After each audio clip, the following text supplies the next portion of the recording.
Hello everyone, it is Joe here from OmniPoke, the channel that brings you guys everything Pokemon. If you're looking for PTCG live codes, make sure you check out the Potown store. You can get a 5% discount on your orders using that code OmniPoke. For today's video, we are going to be putting Urshifu Inteleon, the Rapid Strike Toolbox, in the spotlight for the World Championships in Yokohama. This, of course, won the Naic, so it definitely turned a few heads and surprised at the tournament. Now that it's an established archetype, does it have the means of continuing its success in the most prestigious tournament of the year?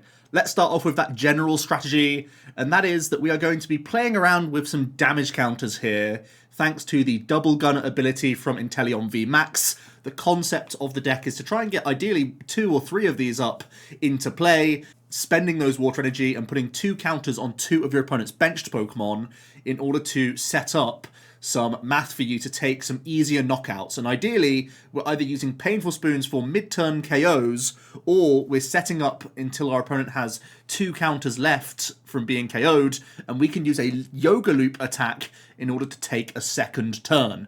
Ideally, we're going to be doing this on the likes of Manaphy, which unlocks the G-Max Rapid Flow attack from Rapid Strike Urshifu VMAX, which means effectively, with our opponent having no response, we can sometimes take 3 or 4 prize turns and completely overtake the board, even if we're not winning on the spot. So really, we're trying to get some preliminary damage in here with the attacks of G-Max Spiral and with Gale Thrust, but the cream of the crop really comes from taking that additional turn and then finishing off a number of things that we've heavily damaged. That's the idea here.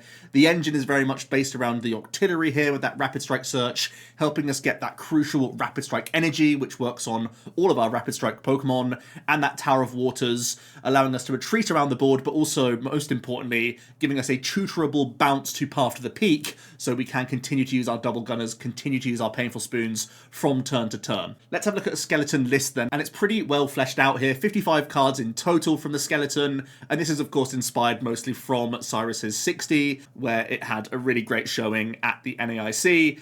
We are trimming a few things down here, but at the core, it's a lot of ball search to get our Rapid Strikers into play. Octillery is our main sort of engine Pokemon to see us ticking over. We have the Urshifu in here, which represents fighting type coverage, which is really helpful in the format right now, as well as being that great sniping Pokemon, as well as having that Inteleon, which we need to get a few of these online in most cases. So we will be raining down those water energy. That's why you're seeing the energy search in here. That's why you're seeing the energy retrieval. That's why you're seeing the heavy count of water energy in here, because that's the whole emphasis of the archetype, to spam your double gunners to try and get as much value as possible. Also, quite helpfully, we have the Melanie in here, which synergizes really well with double gunner, as that can count as the colorless in the attack cost for your Urshifu. So in some cases, you can chain multiple G-Max Rapid Flows, which is definitely something to bear in mind when you are looking to close out the game. For item cards, it's a ton of ball search. We get to use Forest Seal Stone as well, because we have no other V-Star power in the deck, so it adds to our consistency. And we are juggling a few different supporters in here.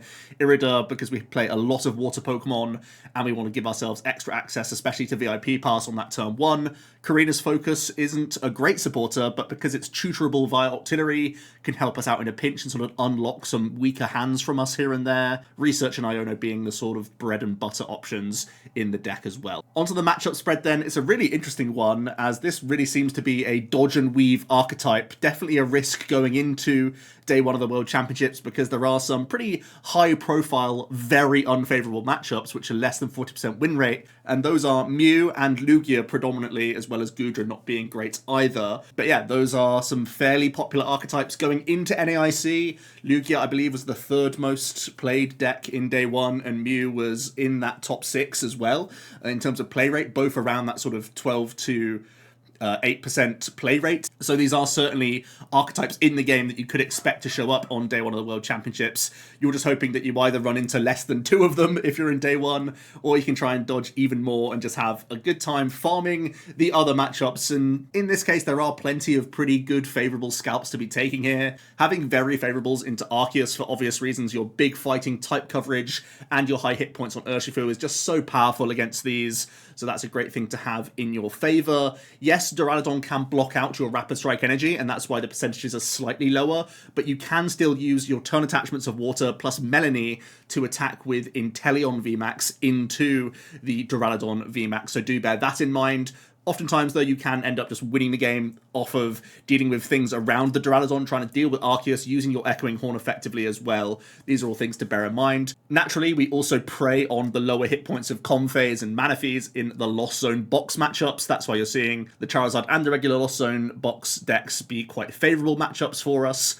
We also seem to be pretty good into Tinglu, which is a handy bonus, as well as United Wings, another easy Pokemon that we can spread on and gun down and take multiple turns on. For the even matchups, Baxcalibur seems to be a trickier one where there aren't as many easy prizes necessarily roaming around the deck, and they do have one-hit KO potential. Gardevoir is an interesting one. Of course, we can try and catch them out if they are trying to damage their Pokemon too much, but they do represent that psychic type coverage for at least the Urshifu, so timing when you're using your V and V Max is really integral to the deck. There will be situations where you don't even use your Urshifu at all throughout the game, or try and weave it in, benching it during a Yoga Loop turn so the opponent can't respond on your Urshifu and you get it into play more safely. There's also the Giratina Lost Zone deck, which seems to be a little bit more even just because of the high damage output potential of Giratina itself.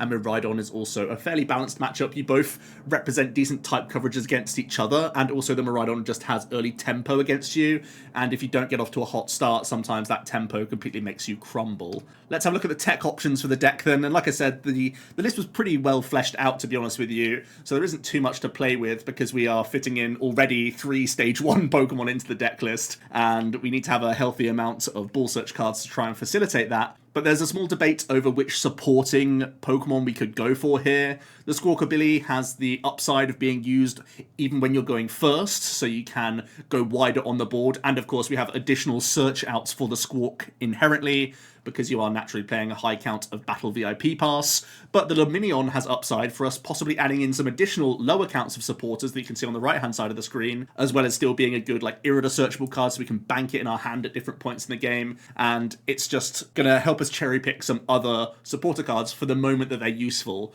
rather than Squawk, which is just a big dig into the deck and hope that you find more Ball Search and get into the game and a little bit more established. So although they fulfill similar roles, they are actually quite different in how you'll try and play the cards, if that makes sense. On the top right as well, there's the very glaring weakness to Mew, and it's whether or not you want to dedicate space to that. We've seen in the past double Drapion go into a number of Rapid Strike boxes, and Spiritomb is certainly a softer tech card, but also covers Lugia somewhat as well, also in a soft way, of course, because these decks can still function under Spiritomb. They can knock out the Spiritomb easily as well, and the deck's only recovery is likely going to be Clara, so it's not necessarily easy for us to recover Spiritomb and develop it and try and lock down the opponents. So it feels like that would be your sort of, I guess I gain a few percentage points, but if we're this unfavored already in those two matchups, is it even worth adding the Spiritomb altogether? Cyrus said no for the NAIC run and just chose to dodge and weave, and you can try and take that emphasis as well, or try and gain a few cheeky percentage points with that tech inclusion.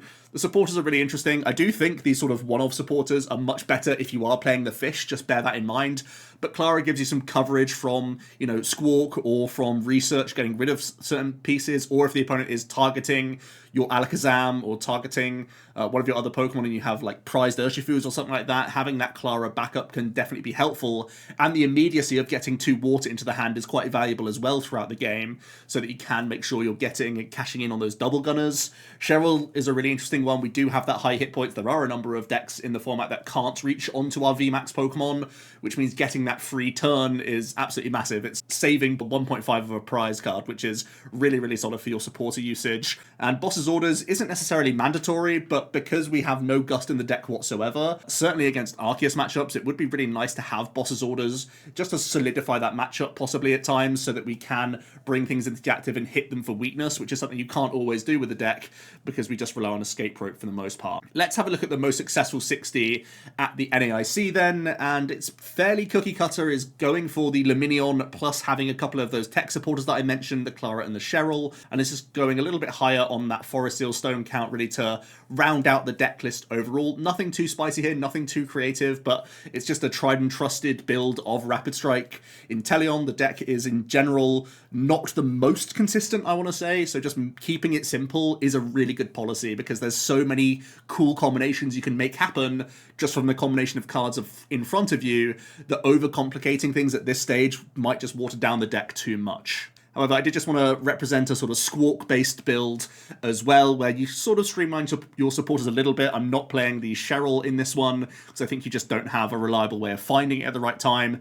And in its place, we are just playing an extra VIP pass and extra nest ball, so that we have better search for the Squawk, but also it just means that when we are using that Squawk and Seas, we're seeing more ball search going as wide as possible, because this deck really does want to go wide. It wants Remoraid developed, double Inteleon, and Urshifu. Like, you know, that's your ideal turn one, and you also want to keep that floating space for an Alakazam. Sometimes it's even a third Inteleon if you have all your pieces available to you. So these are things that you really need to juggle and bear in mind in the deck. It's not that the deck's inconsistent, it's just that it gets so much stronger the more set up, the more greedy you go with the deck, because the more of these Inteleons specifically that you're able to develop and start gunning early, it just really sets you off on that right path where you're setting things up for KOs all over the place. And there are situations where you can Yoga Loop twice in a game, for example, and that's just really difficult for people to overcome. So I do like this approach as well. You just have that deeper dig in the opening stages that sees you through to that mid game just in a much more strong way, I think. On to the closing thoughts of the deck then. It's definitely one of these archetypes where you are going in willingly saying that my day is going to depend on what matchups I hit, and some people may want that. If you're really good at metagaming and thinking that Mew or Lugia are on the decline, it could be a really good choice. You know, if people are going to be bringing the Arc decks, if they're going to be bringing the Lost Boxes, and to an extent the Gardevoir, which is like a fine matchup to hit, this deck is really capable of beating out all of those matchups, and having some pretty big favourables at your disposal is really appealing. But you just have to know and sort of shrug it off if you end up losing 1 or 2 rounds to Mew or Lugia, and then at any point in the tournament you know that you've got like 3 rounds remaining and your run can end just by sitting down next to the wrong opponent. That could end up being a little bit awkward for you. So you've got to know that even if you are well tested and practiced and have the perfect 60 for this deck, your destiny really isn't up to you. It's up to which opponents you face across, which for me is a really bad feeling, but some people are happy to take that risk. And at the end of the day, you're taking risks in one way or another in Pokemon, no matter what. So it's just how you prefer to divide up your fortune, I think, which is an interesting way of thinking about it. The other main downside of the deck is that, like I say, it's not necessarily inconsistent, it's just a high maintenance deck. It needs so much in the opening turns to end up being a functional deck on turns 2, 3, and 4 that you need to draw well. You need to hit those VIP passes, you need to get multiple nest balls down, you need to get turn 2 artillery. All of these things kind of need to happen, otherwise you can get rolled and you just don't really get into games. So, like I said, because you have those really high ball search counts, because you have that Forest Seal Stone and artillery all there,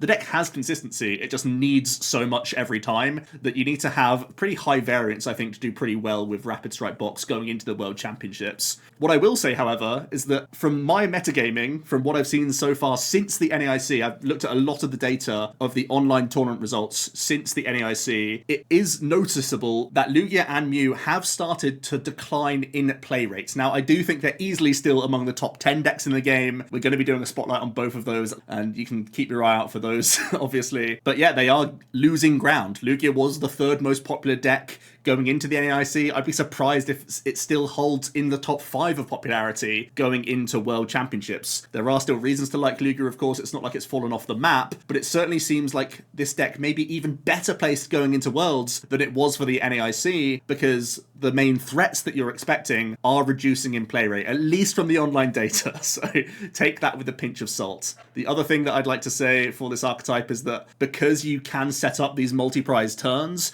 especially with Yoga Loop, giving your opponent no response and sometimes being able to take 4 prize turns and closing the game out immediately means that you're actually one of the most Iona-proof decks in the game, because your opponents can't do anything about you just taking those multiple prize turns, and you get to take 2 turns in a row and set up these crazy board states and crazy win conditions, and the opponent basically just has to sit there and watch it happen. So being an archetype that isn't phased by Iona, one of the best win condition cards in the game, is a really nice feeling to have. Let me know your thoughts on the Rapid Strike box going into the World Championships. I'll hear all your thoughts down below. Thanks so much for watching, and I'll see you tomorrow for another video. Cheers.